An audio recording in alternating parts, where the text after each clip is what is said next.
우리 시간 우리 옆에 분들과 함께 이렇게 인사했으면 좋겠습니다. 당연한 것이 아니라 하나님의 은혜였습니다.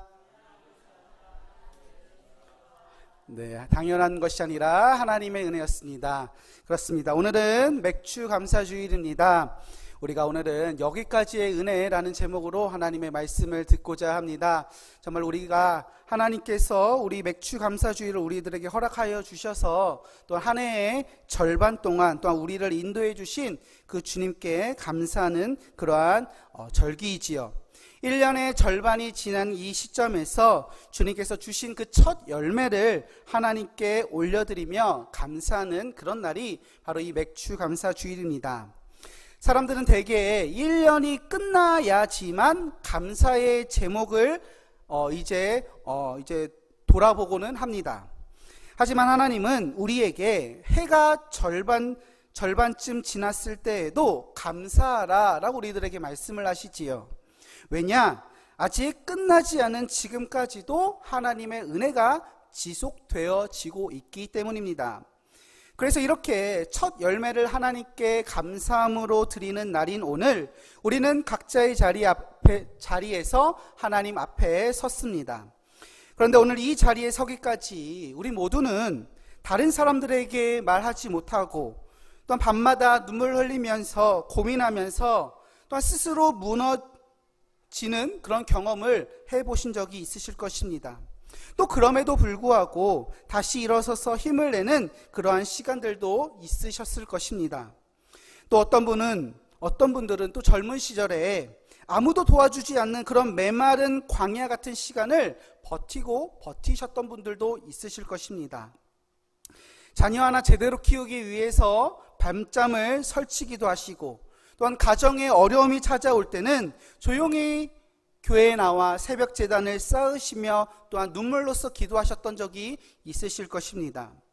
우리의 건강이 무너지고 또한 가까운 사람들과의 관계가 흔들리고 입술로는 감사하지 못했지만 그 마음 깊은 곳에서는 하나님을 놓치지 않고 살아갔던 그런 분들이 계실 것입니다. 그리고 이제 하나님이 채우신 그 은혜로 우리는 이제 어느 정도 우리가 어떤 상태이냐, 배부른 상태가 되지 않았나 생각이 되어집니다. 우리 자녀들이 자라나고 또한 집이 생기고 먹고 사는 걱정이 조금 덜어진 지금의 우리의 자리. 그런데 이 자리에서 우리에게 무서운 것은 바로 그때가 더 위험한 시간이라는 것입니다. 왜냐? 하나님 없이도 괜찮을 것 같은 착각이 우리들에게 찾아오기 때문입니다. 그래서 하나님은 우리들에게 이렇게 말씀을 하십니다. 내가 먹어서 배불리는 그때 너희 하나님 여호와를 잊지 말라. 사랑하는 여러분, 오늘은 감사를 회복하는 날입니다. 내가 지금 누리고 있는 모든 것들이 다 하나님의 능력으로 이루어진 것들이지 내 능력으로 이루어지지 않았음을 우리가 기억하며 온전히 그 하나님 앞에 감사를 올려드리는 그러한 날입니다. 오늘 우리는 이 날을 맞이하여서 오늘 본문을 통하여 하나님께서 주시는 축복을 우리가 어떻게 기억을 할 것인지, 그리고 그 은혜 앞에 우리는 어떻게 감사의 삶으로 살아갈지를 우리가 다시 한 번 더 고민해보는 그러한 시간을 갖기를 원합니다. 먼저 우리를 낮추시고 연단하시는 그 하나님을 우리는 발견하게 됩니다. 오늘 11절 후반절을 보면 이렇게 경고를 하고 있습니다. 뭐라고 경고를 하느냐? 내 하나님 여호와를 잊어버리지 않도록 삼갈지어다 라고 이야기를 합니다. 왜 하나님은 그렇게 말씀을 하실까요? 왜 내 이름을 잊지 않도록 너희들을 조심해라 라고 이렇게 경고를 하실까요? 그 이유는 14절 이하에 나옵니다. 뭐라고 이야기를 하느냐? 14절 이하에 내 마음이 교만하여 내 하나님 여호와를 잊어버릴까 염려하노라. 하나님은 이스라엘 백성들을 광야로 인도하셨습니다. 그리고 40년 동안 그들을 낮추시고 연단하시고 만나와 메추라기를 그들에게 먹이셨습니다. 그리고 또 그들이 목마를 때는 어떻게 했습니까? 반석에서 물을 나오게 하셨고, 또 그들이 입는 옷들이 헤어지지 않도록, 또한 그들의 발이 부러뜨지 않도록 하나님께서는 그들에게 많은 것들을 공급해 주시게 됩니다. 하나님은 그들을 세상의 눈으로 보았을 때는 가장 연약한 존재로 만드셨어요. 왜냐? 가진 것도 하나도 없었습니다. 떠돌이 생활을 하면서 어디 정착하여서 내 마음 편히 누울 곳이 그들에게는 없었어요. 또 먹을 것은 어떻습니까? 저장하면 안 되는 그러한 만나와 메추라기, 매일마다 공급해 주시는 그 양식, 어디 따로 저장을 해놔서 야, 내일은 마음껏 내가 먹을 수 있겠구나, 안심이 되구나 하는 그런 마음이 생기지 않도록 매일매일마다 그냥 하나님은 주셨던 것이지요. 세상의 눈으로 보았을 때는 가진 것도 없고 이제 떠돌이 생활을 하면서 또 먹을 것 저장해 놓을 곳이 하나도 없는 그들이었기에 세상적으로 눈으로 봤을 때는 너무나도 그들은 연약해 보이고 힘이 없는 존재 같아 보였습니다. 그러나 하나님의 손에서는 가장 강한 백성으로 그 시간 하나님은 그들을 다듬고 계시게 됩니다. 여러분, 우리의 인생에서도 광야 같은 시간들이 있었습니다. 쌀 한 줌 귀하던 그런 시절들이 있었지요. 지하방에서 자녀들을 키우면서 눈물로 기도하던 그러한 시간들이 우리들에게 있을 수도 있습니다. 월세를 낼 돈이 없어가지고 마음 졸이면서 지내온 시절들이 있을 수도 있습니다. 그때 우리는 정말 겸손했지요. 하나님 앞에 무릎을 꿇습니다. 눈물로 하나님, 주님 없이는 나는 아무것도 할 수 없습니다. 하나님께서 이 모든 어려움을 해결해 주십시오. 우리는 간절히 주님을 찾았습니다. 그런데 지금 우리는 어떻습니까? 예전보다 나아진 우리의 삶, 또 우리의 자녀들은 성장을 하고, 또한 당장 급한 걱정은 또한 덜하게 된 지금 우리의 자리에 우리는 있지 않고 있습니까? 그런 우리에게 하나님은 이렇게 물으십니다. 너는 그 시간들을 기억하고 있느냐? 네가 그렇게 낮아졌을 때 내가 너를 어떻게 붙들었는지 너희들은 기억을 하고 있느냐? 주님은 우리들에게 묻고 계신 것입니다. 어떤 선교사님이 아프리카 그 오지에서 사역을 하시다가 정말 모든 것이 끊어지는 절망적인 상황을 겪게 되셨습니다. 식량도 멈추게 끊어지게 되어지고 물도 없고 사람들은 병들고 지쳐만 갔습니다. 그래서 그 선교사님이 하늘을 바라보면서 하나님께 이렇게 이야기를 했답니다. 하나님, 저를 여기까지 데려다 놓으시곤 왜 아무것도 하시지 않습니까? 라고 하나님께 울부짖으며 하나님께 따졌다라고 이야기를 해요. 그런데 그렇게 울고 있는 그 선교사님을 향하여 어떤 한 아이가 선교사님께 다가와서 이렇게 이야기를 합니다. 선생님, 엄마가 저에게 이렇게 이야기를 했어요. 하나님은 우리를 버리신 적이 없다고요. 가끔은 물통이 비워져야 진짜 물이 거기에 채워진다라고 엄마가 저에게 말씀을 해주셨어요. 라고 아이가 선교사님에게 이야기했다라고 합니다. 그러자 이 선교사님이요, 그 말을 듣고 눈물이 펑펑 흘렀던 거예요.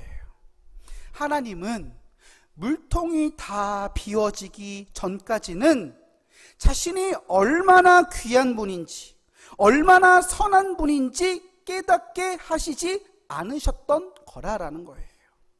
내 안에 있는 물통이 완전히 메마르고 텅텅 비어 있어야 그 하나님이 얼마나 귀하고 선하신 분이신지 알게 되어진다라는 것입니다.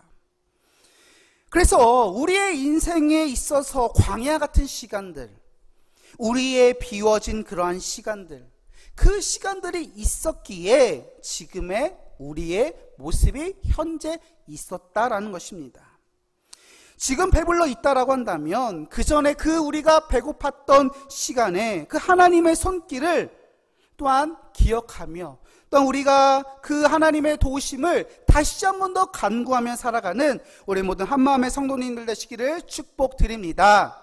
그때 우리는 기도하였고 하나님은 응답하셨던 그때를 우리는 기억하며 오늘 하루도 주님께 감사할 수 있는 저와 여러분들 되시기를 축복드립니다. 두 번째는 우리가 배부를 때 진짜 시험이 찾아온다라는 거예요. 우리가 배부를 때. 자, 오늘 12절과 13절은 하나님께서 우리들에게 이렇게 말씀을 하십니다. 우리 함께 12절과 13절의 말씀을 한번 읽어보도록 하겠습니다. 12절 13절입니다. 시작.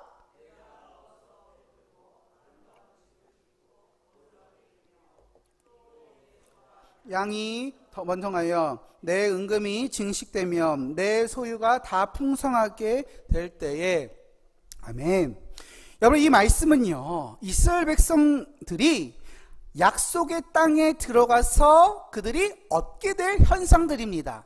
이들이 지금 어디에, 약속의 땅이 어디입니까? 가나안이라는 그 꿀과 젖과 꿀이 흐르는 그 땅에 들어가게 되어졌을 때 나타나게 될 현상을 지금 미리 주님께서 말씀하고 있는 거예요. 밥이 있고 너네들 거기 들어가면 집이 있을 것이고 재물도 있을 것이고 안정 있는 삶이 너희들을 기다릴 것이다. 광야에서의 삶과 전혀 반대의 삶을 주님은 말씀하십니다. 그런데 이러한 삶이 누구와 비슷합니까? 지금 우리의 삶과 비슷한 것 같아요. 그런데 바로 다음 절이 13절 마지막에 될 때에 라는 말이 있어요. 될 때에, 마지막에 13절에 될 때에, 그러면서 14절에 이어서 이렇게 이야기합니다. 뭐라고 말하냐? 그러니까 그럴 때에, 너희들이 풍성할 그 때에 내 마음이 교만하여 내 하나님 여호와를 잊어버릴까 염려하노라. 염려하노라. 사랑하는 여러분, 하나님은요, 배고플 때보다도 우리가 배부를 때 더 경계하라 라고 말씀하십니다. 제가 말하는 게 아니고요, 하나님 그렇게 말씀하세요. 배부를 때 더 조심해라. 고난은 사람을 하나님께로 이끌지만 풍요는 사람을 하나님에게서 멀어지게 하기 때문입니다. 우리가 살다 보면 시험이 찾아오게 되는데 그 시험 이름이 바로 배부름이라는 시험이에요. 젊었을 때는 우리가 주님 도와주십시오, 우리가 어려울 때는 하나님밖에 없습니다, 입에 떠나가지 않도록 우리는 외쳤습니다. 그러다 우리가 나이를 먹고 어느 정도 우리가 여유가 생기게 되면서 이제는 웬만한 일들은 우리 스스로 해결하려고 하는 우리의 모습을 보게 되어지지요. 기도보다는 계산이 앞서고 하나님보다는 내 경험이 앞서는 그러한 삶을 우리는 살아가고 있습니다. 그리고 어느 순간부터는 감사가 사라지고 있어요. 감사하다고 해도 형식적인 그런 감사의 말만이지 우리의 눈물은 점점 마르고 있고 또한 하나님 앞에 무릎 꿇는 시간은 점점 줄어들고 있는 것입니다. 이것이 바로 배부름의 시험이라는 것이에요. 우리가 아무렇지 않게 지나가는 그 하루하루가 사실은 하나님 없이는 불가능한 날들이었는데 우리는 너무나도 익숙해져 더 이상 놀랍지도 감사하지도 않는 그러한 삶을 살아가고 있다라는 것입니다. 제가 이번 주에 우리 임성순 지사님에게 전화 신방을 했어요. 그전에도 몇 번을 전화를 했는데 이제 최근에 이제 오랜만에 전화를 드리면서 이제 이야기를 나눴습니다. 지금 지사님의 상황이 어느 날 이제 갑자기 넘어지시면서 막 허리를 다치시고 그러다 회복이 단계에 있다가 또 또 다치시면서 지금 계속해서 병원 신세를 지시다가 퇴원하셔서 지금 집에서만 지금 집 안에서만 지금 그냥 왔다 갔다 하시는 그 정도로만 있다 하시는 이야기를 들었습니다.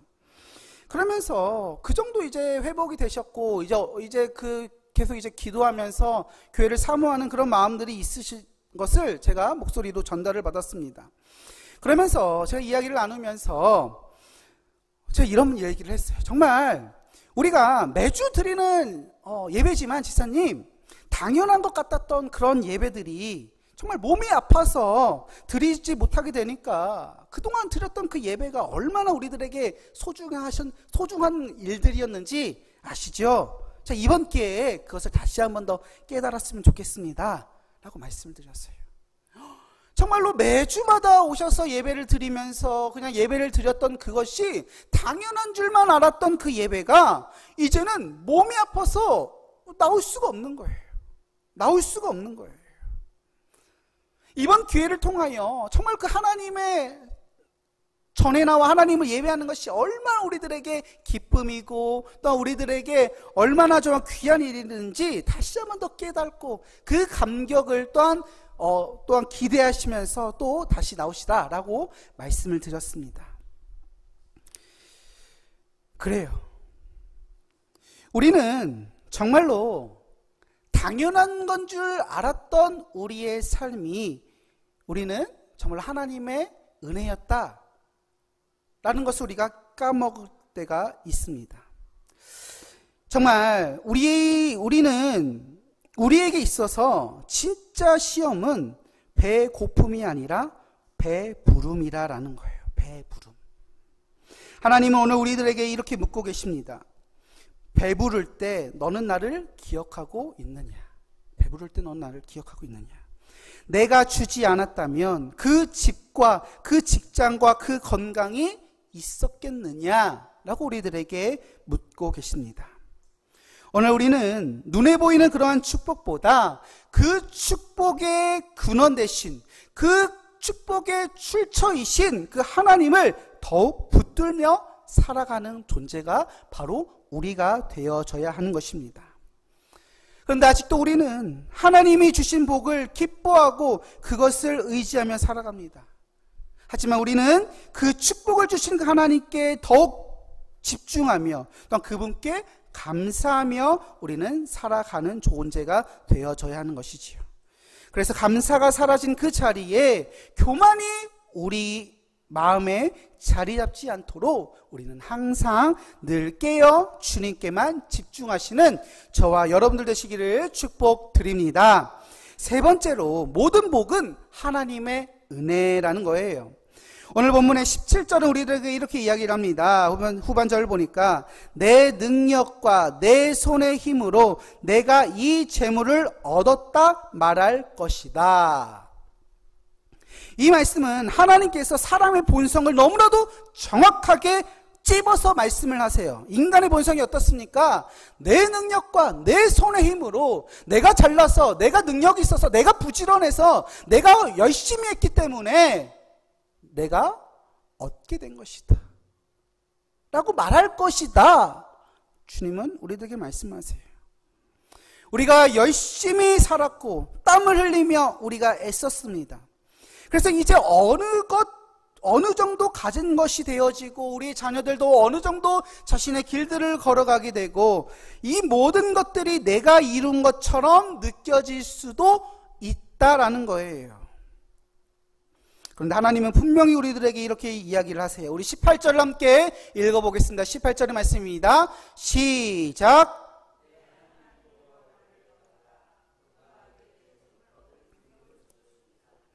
이같이 하심은 내 조상들에게 맹세하신 언약을 오늘과 같이 이루려 하심이니라. 아멘.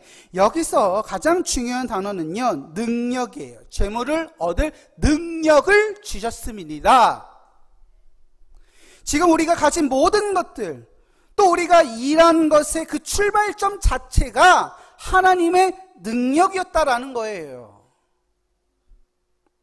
우리의 건강이요, 우리의 시간이요, 우리에게 주어졌던 그런 기회들이요, 우리가 만나는 사람들이요, 내 머리가 잘 돌아가는 것이요, 결정적인 순간에 선택하게 되어지는 그 내 직감까지도 그 능력을 누가 주셨다라고 이야기하십니까?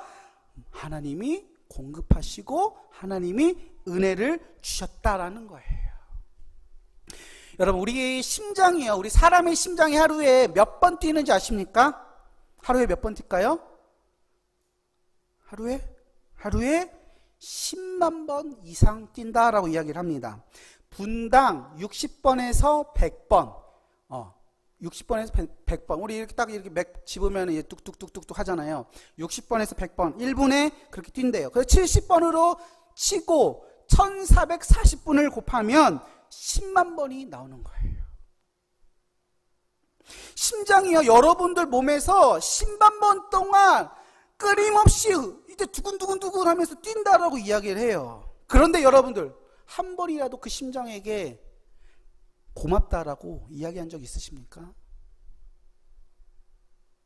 하나님이 우리의 심장을 그렇게 뛰지 않게 하시고, 하나님께서 우리들에게 하나님이 우리들의 심장을 그렇게 뛰게 해주셨는데, 우리는 그 하나님께 단 한 번이라도 감사했던 적이 있는지 우리는 생각해 보아야 합니다. 사랑하는 여러분, 우리가 호흡하고 우리가 걷고 우리가 말하고 우리가 일하고 우리가 예배하는 이 순간은 하나님의 공급으로 가능해진 일들입니다. 하나님께서 가능하게 하셨기에 우리가 할 수 있는 것이다라는 거예요. 그래서 우리 인생에 있어서 은혜 아닌 것이 없다라는 것입니다. 어떤 하나도 하나님의 은혜 없이는 이루어진 것이 없다라는 것이에요. 이것처럼 하나님이 우리들에게 복을 주신 것은 우리가 잘해서가 아니라 하나님의 언약을 지키시는 하나님의 신실함 때문이라는 거예요. 그래서 우리가 복을 누린다라고 이야기를 합니다. 어떻게 우리가 그것을 합니까? 18절 후반절을 보니까 이렇게 이야기를 합니다. 이같이 하심은, 능력을 주셨다라고 하는데, 그렇게 하심은 내 조상들에게 맹세하신 언약을 오늘과 같이 이루려 하심이니라 라는 거예요.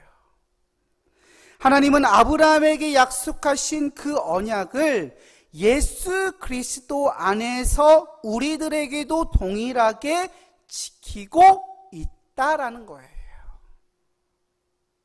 내가 너희들의 조상인 아브라함과 맹세하였기에, 그 언약을 하였기에, 아브라함과 하나님의 그 언약이 있었기에 내가 그 언약을 너희들을 통해서 이루고자 한다 말씀하신다라는 거예요.